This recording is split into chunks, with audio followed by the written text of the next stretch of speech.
Bueno, Sonsoles, felicidades, ¿no? Muchas gracias. Oye, Premio Planeta, ¿quién? Las ¿Quién te hijas lo iba a de la decir? criada. Sí, que nos lo iba a decir, ¿no? Hace unos años, ¿no? Pues sí, la verdad es que jamás lo había ni siquiera soñado, no es algo que tuviera en mis planes. Es verdad que con la literatura nunca hago planes, porque los caminos de los libros son inescrutables, nunca mejor dicho. Y cuando empecé, sobre todo a escribir esta novela, no sabía dónde me iba a llevar, ni estaba en mis planes presentarla a este premio. Yo iba a decir, bueno, a ver, Sonsoles Onega, ¿cómo la presento? Periodista, ahora también escritora. Sí, o periodista que escribe, es la etiqueta ahora que nos gusta tanto etiquetar y que tendemos a resumirnos tanto. Me encuentro muy cómoda en la definición de periodista que escribe. Siempre digo que lo de escritora me queda grande, no por nada, sino porque entiendo que la escritura y la literatura merece la consagración de todo tu tiempo, y yo no lo he hecho, porque lo compagino con el periodismo y con mucho gusto. Así que en periodista que escribe están todos los elementos de lo que soy. Periodista que escribe y que gana el Premio Planeta. Ya lo ven, la invitada que tenemos hoy, Sonsoles Onega. Hola, ¿qué tal? Bienvenidos a los conversatorios en Casa de América.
Hoy conversamos con Sonsoles Onega, periodista, ella dice que periodista que escribe, Premio Planeta por Las hijas de la criada. Te voy a hacer una pregunta, Sonsoles, que nunca te han hecho. ¿Qué es esto de Las hijas de la criada? Un buen título. Bueno, es una novela que yo creo que llevaba toda la vida pensando, porque es una historia que recorre casi un siglo de la otra historia con mayúsculas y que retrata a una familia gallega, una familia de conserveros que fueron capaces de crear un imperio en torno al mundo de la sardina. No sé si en toda España se reconoce como tal, como imperio, el mundo del mar, pero en Galicia forma parte de su historia, de su magia. Hay villas costeras que han empleado a generaciones enteras en el mundo del mar. Y construyéndola y construyendo la historia de la familia Valdés, me encontré además con que había sido un mundo donde la mujer fue invisibilizada, no sé si consciente o inconscientemente, probablemente solo respondía a los mandatos de los tiempos, ¿no? Estamos hablando de hace 120 años, y donde su trabajo fue fundamental. Así que con todos esos elementos que a mí me gustan como sustrato literario, las sagas de las familias, los tributos íntimos y literarios a las mujeres y una tierra como Galicia, todo eso agitado, es Las hijas de la criada. Bueno, lo de que la tierra sea Galicia no creo que sea un asunto aleatorio, ¿no? No, total, y no me cuesta nada. Pasas tanto tiempo, Julio, en las novelas y escribiendo los libros, que si te concedes el caprichazo narrativo de instalarte durante tantos años como dure la escritura en un paisaje, en un horizonte donde te puedes encontrar razonablemente feliz, pues es un lujazo. Y Galicia para mí ha sido abrigo de infancia, de adolescencia, tierra elegida ya en esta madurez para escaparme. Y no es la primera novela que escribo sobre Galicia, ya escribí una que se titulaba Encuentros en Bonaval, que transcurre por las rúas compostelanas, así que volver a Galicia siempre es un placer. Volver y quedarse, por lo menos en la imaginación. Sí. Bueno, a ver, es una historia inventada eso, en la Galicia de hace un siglo, pero construida con una idea que te llega de un hospital de Logroño. Sí. Sí, y fíjate, aquí justo en esta novela, también en otras, pero en esta singularmente convergen mis dos pasiones, que son el periodismo y la literatura. La historia de las hijas de la criada, que parte del intercambio de unas niñas en sus cunas al poco de nacer, fue una historia que yo conté como periodista, estando en Telecinco, en un hospital de Logroño. Unas niñas habían sido intercambiadas por error y fueron conscientes de lo que les había pasado cuando ya eran mayores. Lo contamos, a mí la historia me fascinó como periodista, es más, traté de alargarla, de buscar el testimonio de estas dos mujeres que no quisieron hacerlo público y la historia murió periodísticamente. Pero siempre hay algo en el periodista que dices, oh Dios mío, detrás de esto hay un novelón. Porque ¿cómo es eso de vivir una vida que realmente no era la tuya o no era para la que tú estabas previsto en este mundo, ¿no? Y es lo que dispara la imaginación inicial. Dije, yo voy a hacer algo sobre esto, y todo lo demás es construcción pura y dura, andamiaje, ¿no? Vale, tengo la historia, un intercambio de niñas, dónde la sitúo, qué quiero contar, en qué momento histórico, y todo eso pues es el trabajo posterior, pero sí surge de una noticia. Y escribes en la página 40, que es el momento en el que se cambian. Todo sucedió a la velocidad de las maldiciones, ¿no?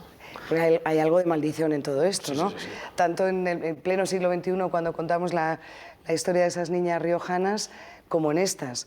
Aquí detrás de este intercambio de niñas hay una venganza. La criada ha sido preñada por el señor del Pazo, el señor don Gustavo Valdés, y la criada, la Renata, trata de vengarse con este intercambio, suponiendo que dándole a su hija mejor vida, o la vida que le correspondería si ella no fuera criada, está resarciendo el pecado de la carne, ¿no? Así que todos esos son elementos que también están en el libro. Claro, al leer todo esto uno reflexiona sobre el destino, ¿no? ¿Tú crees en el destino? Absolutamente. Y de hecho también es uno de los ingredientes literarios con los que más me gusta fabular, y en mis últimas novelas, en las 3 últimas de hecho, lo he hecho así. ¿Qué hace que digamos sí, no? ¿Qué hace que la vida nos lleve por un camino y no por otro? ¿Qué hace que estemos en el lugar exacto o equivocado en un momento dado de nuestras vidas? Todo eso es lo que no nos detenemos mucho a pensar, porque vivimos muy rápido o porque no lo pensamos sin más. A mí me interesa muchísimo. Un encuentro casual en la Gran Vía inspiró mi novela anterior. El por qué coges un vagón de un tren y no otro, y ahí descubres o te encuentras con el amor de tu vida. En el caso de las hijas de la criada, por qué esa venganza que cambia los destinos de 2 niñas condiciona la vida de toda una familia. En el libro podemos leer, doña Inés se dispuso a desafiar a su destino como si eso fuera posible. ¿Tú alguna vez has desafiado a tu destino? Creo que no. De hecho, creo que todo lo que me ha ido ocurriendo en la vida, en el plano más personal y también en el profesional, en algún lado estaba escrito, porque si no, tampoco me lo explico, ¿no? No he hecho nada ni para trabajar en la televisión, a lo que me dedico profesionalmente, ni siquiera tampoco para escribir. Escribo porque escribo, trabajo en la tele porque trabajo en la tele. Las cosas han surgido porque alguien superior las ha decidido. Ya sé que esto no está muy elaborado y que incluso puede sonar hasta primario, pero es que no encuentro otras razones para explicar las cosas que pasan o que me pasan, ¿no? Decía Javier Cercas, otro premio Planeta, que estuvo sentado en esa silla hace un tiempo, que a toda persona le llega un momento en su vida en el que puede convertirse en un héroe, ¿no? Y que es el momento decisivo en el que se planta, y que cuando todo el mundo dice que sí, él dice que no. ¿A ti te ha pasado alguna vez?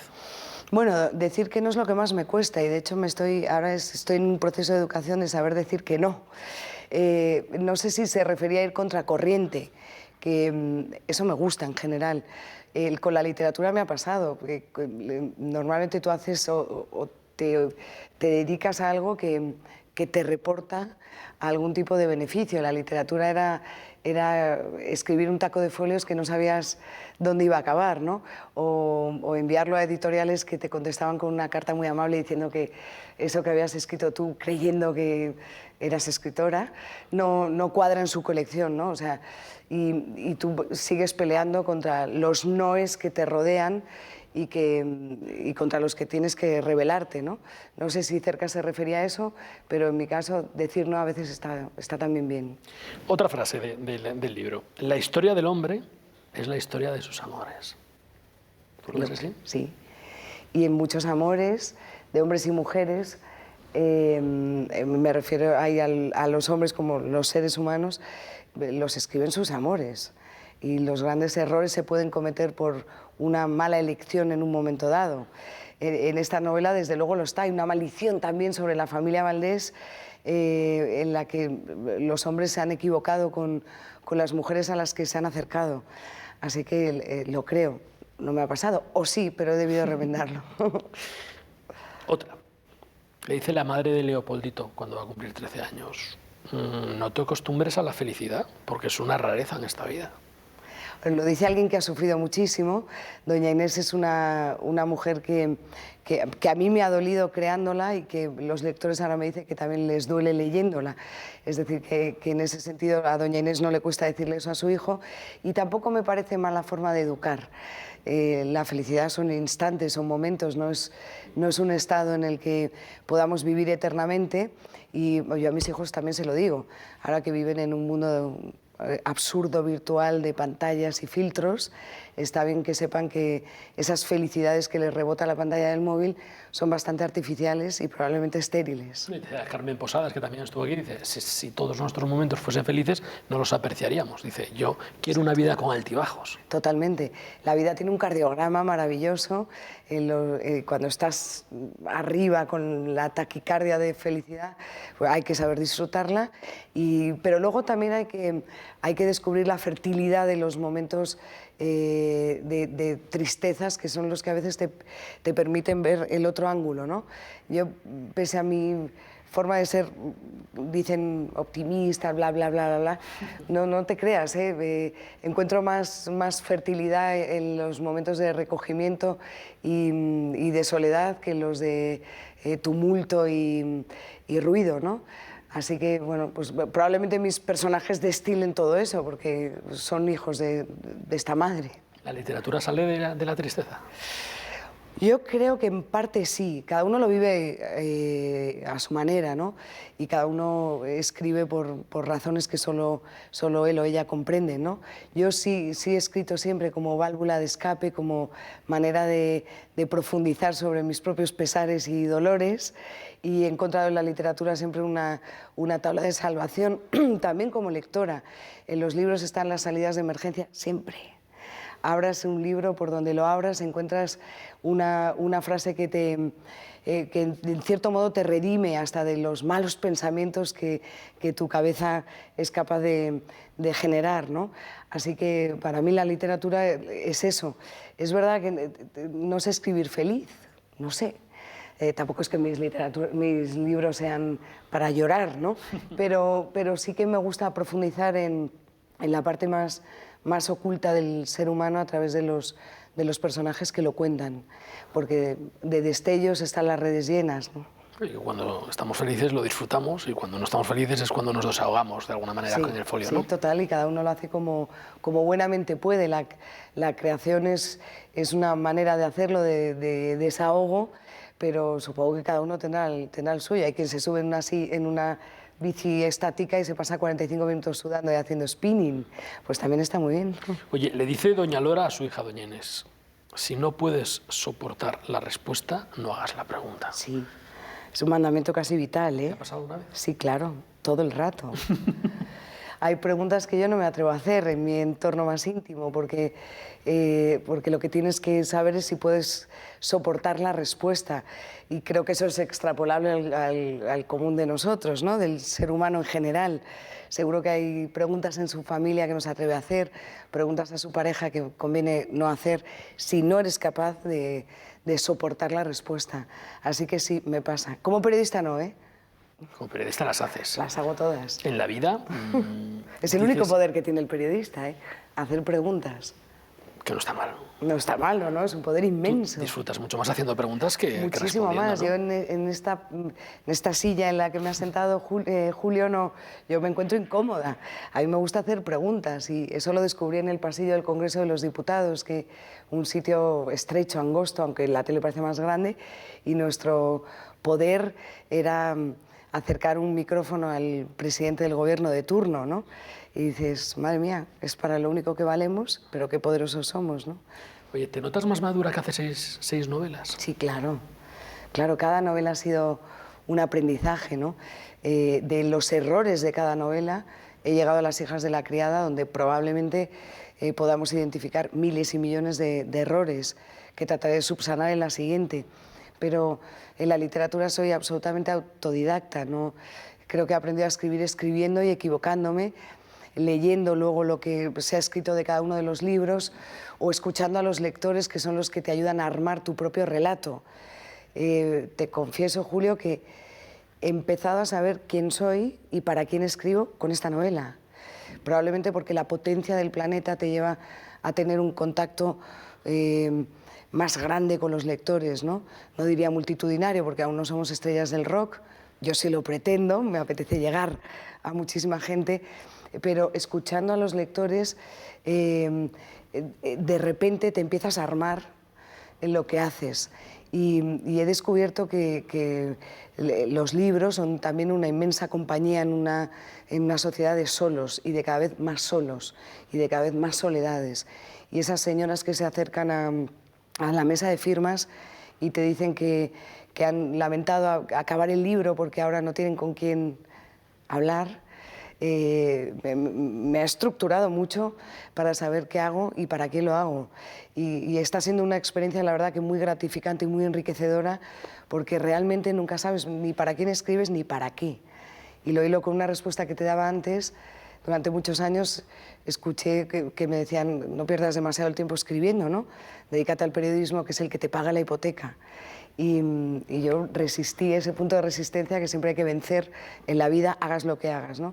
Las mujeres un poco más, porque además lo compatibilizamos con la crianza de los hijos y entonces ya es doblemente torturante, ¿no? O asfixiante la escasez de tiempo que te tienes que inventar.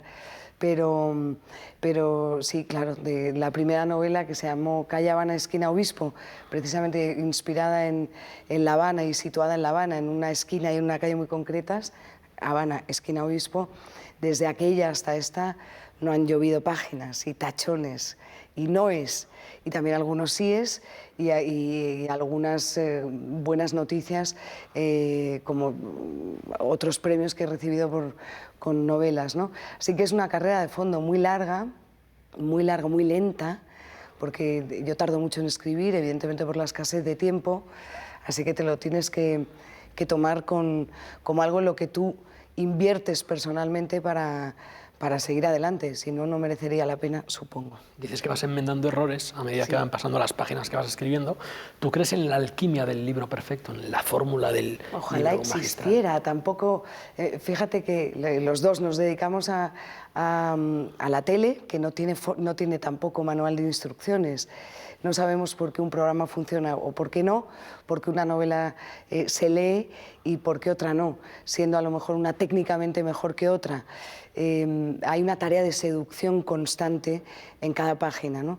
Y eso no sé muy bien cómo se hace, de verdad. Creo que sí vas aprendiendo a ser generosa con el lector, a no apabullarlo con tu historia, con tus obsesiones, con todo eso que aprendes para escribir y que a veces quieres vomitar en las páginas y que al lector no le importa nada.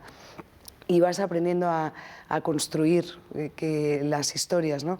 Desde mi primera novela, que eran apenas 120 páginas, fue una novela cortita, hasta estas, lo que he aprendido es a hacer tramas. Yo no, es donde peor lo paso porque me cuesta mucho contar las historias, y fíjate que es lo que somos, ¿no? Contadores de historias, pero me cuesta no irme por las ramas, me cuesta darle verosimilitud a todos los hechos que quiero contar e insisto en esa cosa de ser generoso con los demás y hacer mucha labor de desbrozamiento, ¿no?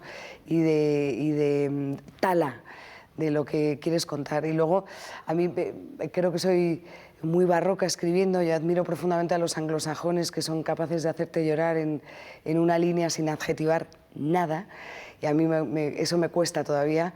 Para escribir una escena puedo dedicar 3 páginas, y a eso me educan mis editores, a tratar de limar mucho mi literatura para que sea más más ligera, ¿no? Porque tú tienes la idea y empiezas a escribir, te enciendes el ordenador y empiezas a escribir, o estructuras. En este primer capítulo va a pasar esto, esto y esto, y esta trama y esta otra. Pero eso también lo he aprendido escribiendo, y singularmente con una novela, Después del amor, en el año 2017 se publicó.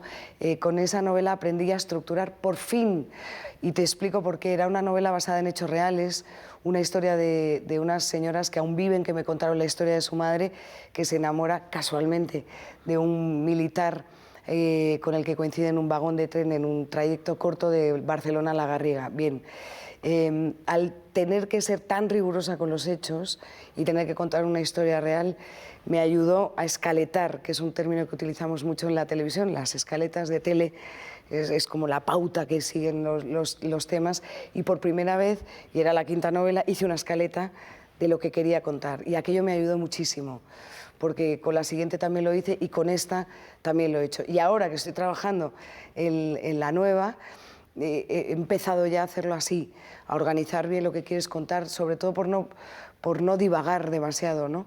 Cada maestrillo tiene su librillo, ¿eh? Ahora me gusta mucho hablar con Alfonso Goizueta, el finalista del premio, que escribe de una manera totalmente distinta a la mía.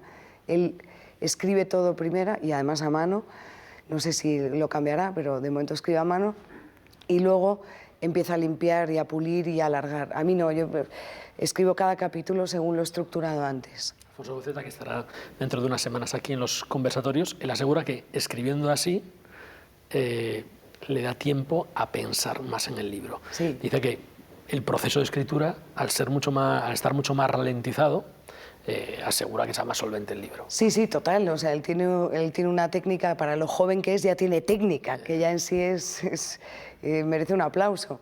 Pero él escribe a mano, lo pasa por la tarde al ordenador, reflexiona sobre lo que ha escrito. Yo no. O sea, yo escribo capítulo por capítulo e intento pulir mucho desde el principio. Es un error. Y de hecho, maestros de todo esto, como Juan Eslava Galán, siempre me dice, no puedes escribir así. O sea, tienes que... escribe la historia y luego ya veremos. O, por ejemplo, uno de lo que hay que reflexionar antes de empezar a escribir la historia es quién va a ser la voz narradora, quién se va a dirigir al lector. Y yo tengo la tentación siempre de recurrir a la primera persona porque me gusta como lectora, y en cambio, cuando me pongo a escribir, no me sale. Y Juan Eslava siempre me dice, bueno, pues escribe un poco en primera, un poco en tercera, y ya veremos cómo lo unificas, ¿no? Y a mí me parece grandioso. Yo necesito tenerlo todo muy claro. En el narrador omnisciente, en esa tercera persona que lo ve todo, me encuentro muy cómoda porque al final puedes incorporar muchas voces distintas a la del protagonista. ¿Y qué te encuentras más cómoda, en la ficción o en la no ficción? En la ficción. Sí, sí, yo vivo en la ficción, de hecho. Esto es un problema, porque al final fabulas permanentemente con todo lo que te pasa y a veces incluso dialogas como te gustaría que dialogaran los personajes. Y esto de verdad es un problema porque esperas del otro lo que diría un personaje de una novela. Alguna vez he dicho que yo escribo para que me digan o decir lo que nadie me ha dicho. Entonces esto es un problema, porque estás permanentemente esperando algo que solo está en tu cabeza. Y a veces me tengo que dar golpes en la cabeza y bajar a la tierra y decir, oye, no puedes vivir en la ficción. Pero sí, yo en la ficción estoy muy cómoda. Decía el escritor británico William Boyd, la ficción puede ser más verdad que la realidad. Los hechos pueden mentir y la imaginación te puede llevar a veces más cerca de la verdad que los propios hechos. Bueno, también es verdad. Hombre, yo con la ficción trato de contar verdades y trato de escarbar en las verdades de otros que nos ayudan a comprender y a digerir las nuestras. Y en las novelas también busco esto. La novela es ficción de otro, pero normalmente cuentan grandes verdades, ¿no? Y esa es la magia también de la ficción, que nos trasladen a mundos que pueden ser absolutamente ciertos, con personajes que a veces han sentido lo mismo que nosotros. O sea, que estoy totalmente de acuerdo que en la ficción puede haber y suele haber mucha verdad. Desde luego está la verdad de los otros, porque la literatura para mí es también un país inhabitado en el que tú colocas personajes, historias que pueden perfectamente haber ocurrido. Y los libros, como lectora, cuando me acerco es abrir una puerta a un mundo que alguien ha creado para ti. Y eso es grandioso, ¿no? Bueno, es grandioso las colas que tenéis para que firméis los libros, tanto tú como Alfonso, ¿no? Sí. Que vais por toda España. La reina Leticia acudió a una firma de libros, Sí. estuvo más de 40 minutos esperando, al final, lógicamente, le pusiste una dedicatoria. Tú, si fueses la periodista, me preguntarías a mí qué dedicatoria le pusiste. ¿No? Bueno, pues tengo que decirte, Julio, que por absolutamente imprevista aquella visita, reconozco que fue una dedicatoria provisional. No podía ser la definitiva, ¿sabes? Así que creo que puse alguna sandez que trataré de corregir en cuanto pueda, ¿no? Por la presión, o sea, que todo lo que, cuando algo que tú cultivas en la esfera más íntima y privada de tu vida recibe de repente el foco público, distorsiona un poco. Y este hecho concreto pues a mí me distorsionó lo suficiente como para hacer una porquería de dedicatoria que insisto que tendré que corregir. Espero que te guste, ¿no? Espero que No, te guste. no, peor que eso. Oye, ¿qué es lo mejor y lo peor de Sonsoles Onega? Bueno, lo mejor lo deben decir los demás y lo peor es, creo que mis obsesiones, que pueden ser malinterpretadas a veces por la intensidad con la que vivo todo, ¿no? En el plano personal y en el profesional. Así que supongo que lo peor de Sonsoles es padecerla, supongo. Oye, no, la palabra intensidad es bastante clave. Una persona que tiene un programa de televisión diario, que escribe un libro que es Premio Planeta. O sea, aquí hay dos preguntas. La primera es de dónde sacas el tiempo, que te la habrán hecho 1000 veces, pero no por eso puedo dejar de hacértela. ¿De dónde sacas el tiempo? Me lo invento. A ver, siempre he compaginado las dos cosas, ¿no? Escribir y trabajar en la televisión, que es donde me he criado profesionalmente y donde llevo 23 años. Así que supongo que mi cerebro ya se ha acostumbrado a parcelar mucho el tiempo, ¿no? Y a concentrarse, la verdad, que de una manera muy rápida. Cuando me siento a escribir, sabiendo que tengo por delante a lo mejor solo 2 horas, escribo, no pierdo el tiempo. No perder el tiempo es muy importante, y no perderlo en este momento en el que estamos viviendo en algunas cosas superficiales como son las redes sociales es importante. No somos conscientes de la cantidad de tiempo que perdemos hasta que nos detenemos a detectarlo y a razonar y a racionalizar qué hacemos con nuestro tiempo. Eso es pararse un ratito solo, ¿eh? Así que aprovecho mucho el poco tiempo que tengo e intento escarbarlo y siempre aparece. Siempre hay oro cuando escarbas, los arqueólogos lo saben, acabas encontrando oro. Y cuantas más cosas tienes que hacer, más eficaz eres. Ah, total, sí. Esa es la primera. Y la segunda, si te ves hace 20 años, como estás ahora, en la televisión, con este libro, dirías, joder, qué éxito. Ahora que has llegado aquí, ¿cuál es para ti la definición de éxito? Poder hacer lo que uno quiere. Esto es, ¿eh? El éxito tiene una doble cara, ¿eh? Que también hay que saber ver la moneda, hay que darle la vuelta, y sobre todo cuando lo estás viviendo, no luego. Así que yo soy muy consciente de que también el éxito tiene un precio que se traduce en escasez de tiempo nuevamente.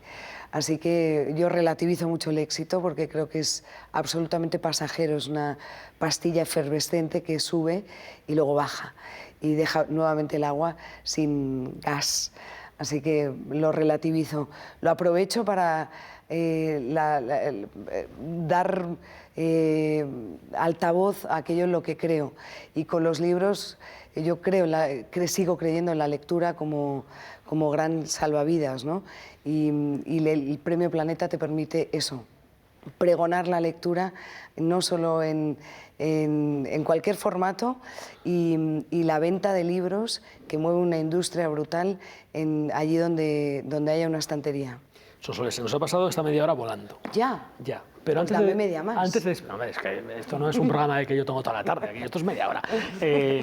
Antes de despedirnos, 3 preguntas test. Vale. Test, ¿eh? Sí. Para conocerte un poco mejor. ¿Un libro que te haya marcado? El camino de Miguel Delibes. ¿Una persona que te haya marcado? Mi padre. Y una palabra que te defina, la palabra más tuya. Apasionada. Apasionada. Sonsoles Onega, periodista que escribe. Premio Planeta 2023 con Las hijas de la criada. Muchas gracias por estar en estos conversatorios en Casa de América y hasta una próxima ocasión. Gracias por invitarme. Y a ustedes les esperamos aquí, dentro de una semana, el mismo día, a la misma hora, seguiremos conversando.